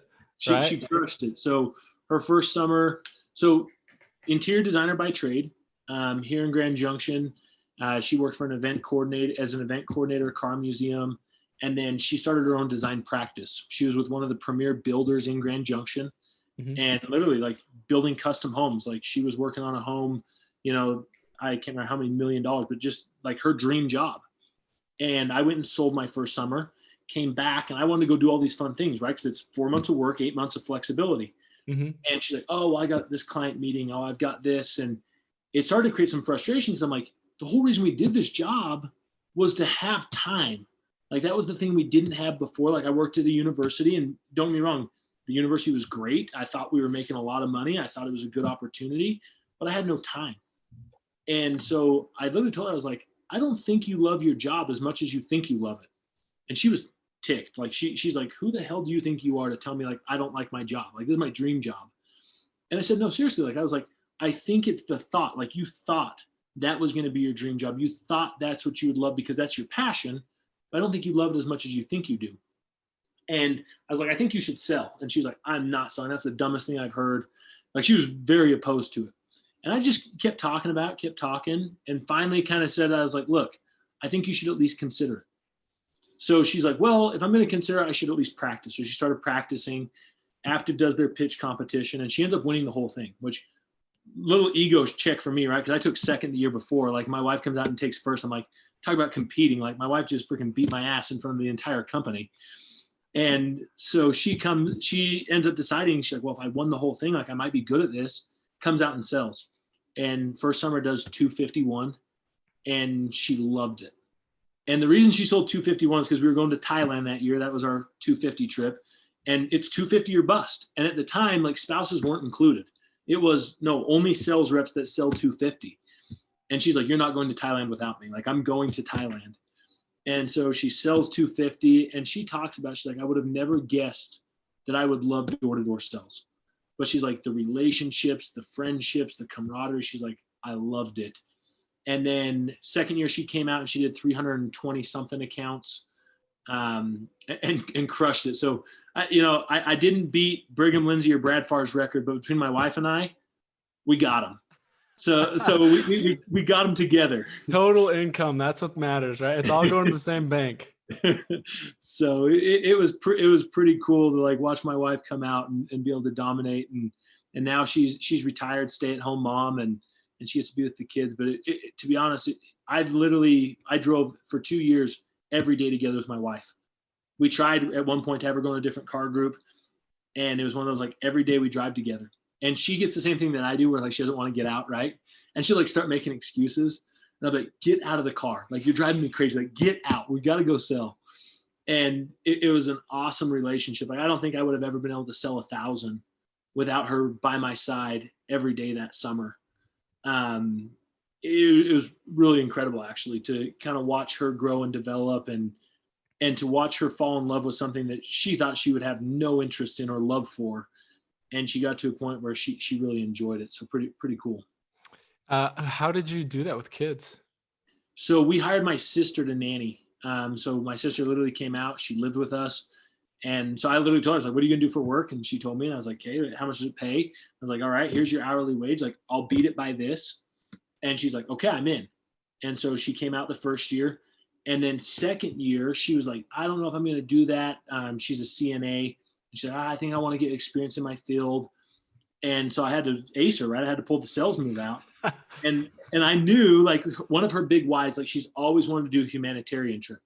And my wife has always wanted to do a humanitarian trip. So I told her, I said, if you come out this summer, I was like, I will literally pay for you to go to Africa and do a humanitarian trip. And so my wife and I covered her humanitarian trip. And then my wife and her got to go to Africa, and go work with, now I can't think of the organization, but essentially they're teaching women personal hygiene and trying to, stop the genital mutilation and some of these things that go on in that country. And so they went over there and did that and got to go together, and literally both of them still to this day rave about it and say they're going to take me and then my sister's husband back to go do it again. So hopefully we'll get to do that soon. But that was like the ace to get her to come out the second year and to nanny again. And I give her a lot of credit. Again, I talk about, I couldn't have done it without my managers. I couldn't have done it without my sister. And that's, I think, if all of us would look at the things we've accomplished and done, none of us do it on our own. Like, we feel like we do, right? And you want to toot your own horn. But when you really start to look around, you're like, man, if it wasn't for him, or if it wasn't for her, if it wasn't for that person, I'd never get to where I'm at. And that's, every time I look around, I'm like, man, I can point to very specific instances and people, Mitch, Vess, Tosh, my wife, my sister, my cousin Trennan, some of the managers I work with, that if it wasn't for those individuals, even like a Brigham Lindsay, like if Brigham hadn't done 1,200, I would have never done some of the things I've done. Like, the things I've accomplished are not just me. There's way more dynamic to accomplishing great things than just ourselves. Is she going to go out again, you think? No, I think she's done. She loves being a stay-at-home mom. I think at some point she'll go back to work, because she gets a lot of fulfillment out of working and relationships with people. Mm-hmm. But I think when she does, it's going to be on her terms versus I got to help us financially. And I told her, like, point blank, when she went to sell, I said, give me 2 years. I said, if you will give me 2 years, like, you can be focused on a stay-at-home mom. You'll never have to work again. So that was kind of my promise to her. I was fortunate and blessed growing up. My mom didn't work until later on when we were in high school. And I was like, man, I want my kids to have that their mom's around every day and they get that. And so my promise was, give me 2 years and you'll never have to do it again. And we look at it. Yeah, we sacrificed a lot, but to get to where we are now, it's like, okay, that was a no-brainer. Like, that got us to this point a lot faster than what we ever believed was possible. Yeah, that's amazing. We had a couple sell with us in Chicago. And it's awesome. The camaraderie, then they really understand what you're going through.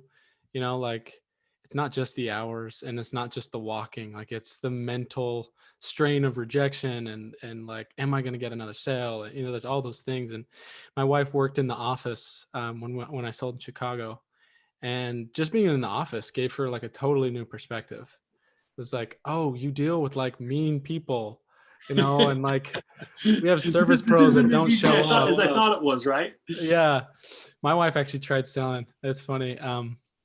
She came out there. So I said there was that other couple, right? So she went out with the other wife who was selling one day on a Saturday. And she was like, talking trash in the morning. Like, I'm gonna outsell you today. Like, okay, let's do it. And I was having a terrible day. It was on a Saturday too. And so, fewer hours, and I don't think I had one yet. And she was just kind of hanging out with that girl. They were chatting, and she went out. She's like, okay, I'll knock this first door. She knocked. My wife served her mission in England. And the first person that she knocked on was from the place where she served. She opened up. She had a British accent. And she's like, oh, where are you from? And she told her, like, I served my mission there. I lived there for 1.5 years. And they became bosom buddies. She made the first and only door she ever knocked, and then she's like, "This is easy. I retire." She never did it again. Oh, that's awesome. Yeah, it was funny. So, yeah, I guess who knows? Maybe she could have thrown down 250. I guess we'll never know. No, it is. It's one of those. I would have never guessed. I mean, honestly, if you asked us as a couple 5 years ago, we've been married for 11 years now. 5 years ago, if we would knock doors, like I'd sure have told you to go to hell. Like Mitch tried to recruit me for years, and I literally used to joke with Mitch. I'm like, dude, go get a real job.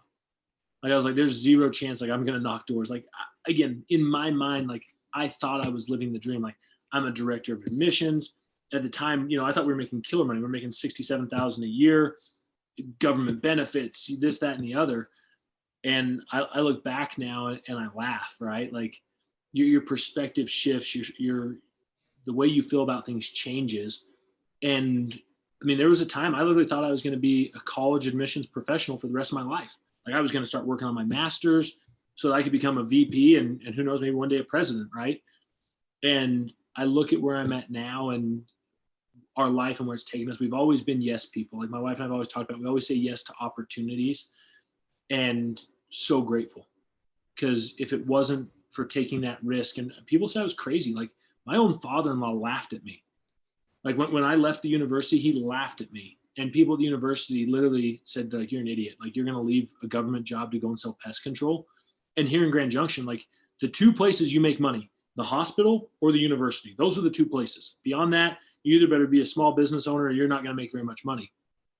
And to look at what we've been able to do and accomplish, like, I don't think anyone believed it. And even I look back sometimes, I'm like, is this even real life? Like, it doesn't oftentimes, I don't see myself as successful. And I don't know why that is. Like sometimes, and maybe that's why I'm always trying to push for more, because in my mind, like I'm not where I want to be. Like I haven't accomplished what I thought I should accomplish by this point in my life. And I don't feel like like I get people all the time like, oh, you're one of the greats. Like we have a fantasy chat and that Vess is in there and, Jared Brown and Mitch and a bunch of these, guys that we do fantasy with. And we had a discussion. I don't know if you've read the book Relentless. Mm-hmm. Tim Grover. Yeah. So Tim Grover, so he's talking about, cleaners, closers, and coolers. And the question came up about cleaners. And we were discussing and saying, is everyone who's sold 1,000 accounts a cleaner? And my argument is absolutely not. Like, I don't think just because you sell 1,000 accounts makes you a cleaner. I think it's no different in my opinion than a LeBron being in Miami and Grover considering him a closer, but not a cleaner. Like you can do and accomplish some really great things, doesn't mean you're a cleaner. And Matt Taylor, he called me because we're having this discussion. He called me. He's like, I can't believe some of these guys think that they have 6 cleaners on their team. That's the dumbest thing I've ever heard. They don't have 6 cleaners. And I was like, I agree with you. I was like, I don't think they do. I was like, I think if you look at Aptive as a whole, I think there's a handful of actual cleaners. And Matt's like, yeah, he's like, you're one of them. I was like, I don't think I'm a cleaner. Like, I think I've had moments where I show traits and attributes of becoming a cleaner, but I don't consider myself a cleaner. He's like, no, you're one. I'm like, it's interesting because that's his perception. But in my mind, I'm like, no, like I'm not even close. Like, I don't consider myself a great. And that's when, people ask you questions and advice. Like a lot of times I don't feel like I'm worthy of giving advice. Like I'm like, my advice is worth what you paid for. Like anyone who listens to this podcast, it's worth what you paid for, which is zero. Like take it for what it's worth. But I don't consider myself to be a great. Like I'm a freaking cowboy that just works way too hard. Like that's literally that's all it is in my opinion. It's not greatness, it's not talent. So well, it kind of seems to me like people that do great things, they almost always have this almost contradictory mindset where half of their mind is inadequacy, and that drives them in a way because they're like, oh, I need to be more, I need to work, I need to really do a lot more than anyone else in order to get the same result. And then the other half is like confidence, which they kind of, like I said, they kind of contradict. And so hearing you say that is kind of funny to me because it's like if you were to take any evidence from what you've done, like 1,000 accounts alone, if people are listening to this and they don't know, like the average is like what, 130, like 130, 160, something like that is pretty low. Like if you sold 250, you're like top of the industry. Like if you sell 250, you're like in many companies, you're the best in that company, you know? And so selling 1,000 isn't just like, whoa, better than good. It's like you make guys who are really good look like they just started. So it's a huge, like Herculean thing. And so it's funny to hear you say those types of things, like genuine humility. And I don't think that you're posturing. I really do. It's very genuine.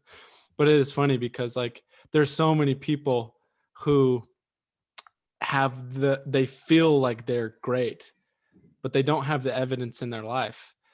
And maybe there's something to be said there. Maybe the people who never really think that they're good enough, they are the ones who are able to push themselves that much more because they're always trying to prove to themselves something. I don't know exactly, but it's cool, man.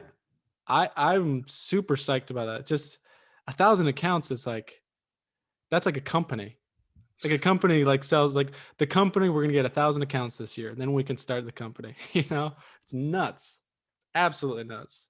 Like I said, sometimes I look back and I'm like, did I really do that? Like, because it does. It sounds unbelievable. Like even when I hear it, like, and like I said, it's weird to have done it, but to not feel like you've done it. Like I don't know if that makes sense. Like sometimes I look at it, I'm like, did I really do that? Like it just seems unfathomable sometimes to think about. And like I said, I look at my life in general sometimes, and I'm like, can this be real? Like someone pinch me. Like, this has got to be like just a really good dream.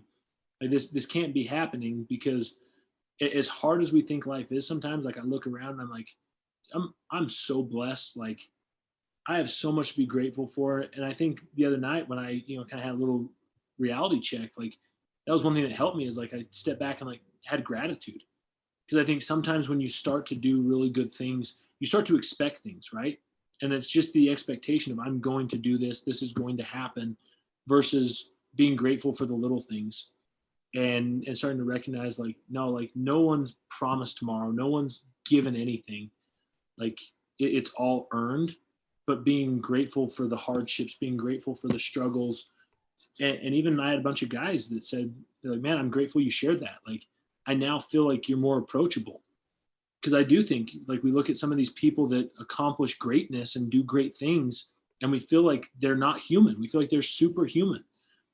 And I think if people could really get to know me, and I think others that have done it that I've talked to, they would realize very quickly, like we're normal people. Like I'm nothing special. Like let's be honest. Like I'm not selling a lot because of my looks, right? Like you could argue you have the height. You could argue my personality is not great, right? Like I like to be abrasive and stir controversy, but like I said, I feel like I work really hard, and I feel like that's when you look at what I attribute success to. I think it's been because of my hard work that it's gotten me there, but I don't think I'm special. And when you said that, like I think that's the same mindset that like a cleaner has, and someone who's relentless is that it's like done, what's next? Mm-hmm. It's not done, I've made it, it's done, next. Like what's the next goal? What's the next target? What's the next thing that's going to push me? And I think that target can change, right? Like for me, I did 1,000 accounts. I didn't have a desire to go out and do 1,000 accounts again. I applaud anyone who's done it multiple times. But like for me, like my next goal was, okay, how do I get teams to perform? How do I get other individuals to perform? Because for my long-term goals, that's what gets me there. Like I think I haven't proven it. I think I could go out and do 1,000 again if my family needed it, if my why needed it. But for me, I look at for where I want to be, 1,000 accounts doesn't do it. Like I'm one person. Like I need to start leveraging managers and teams and these other people. Or else I'm not going to be able to ever get to where I want to get on my own.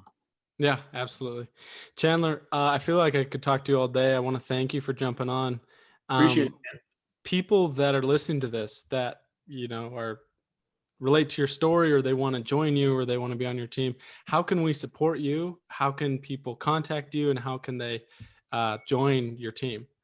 Yeah. So to be honest, like reach out to me, call me, text me. Like I don't get offended or upset when someone reaches out, calls me or texts me. I don't know if you want me to share my number or my email or whatever, but your Instagram or something.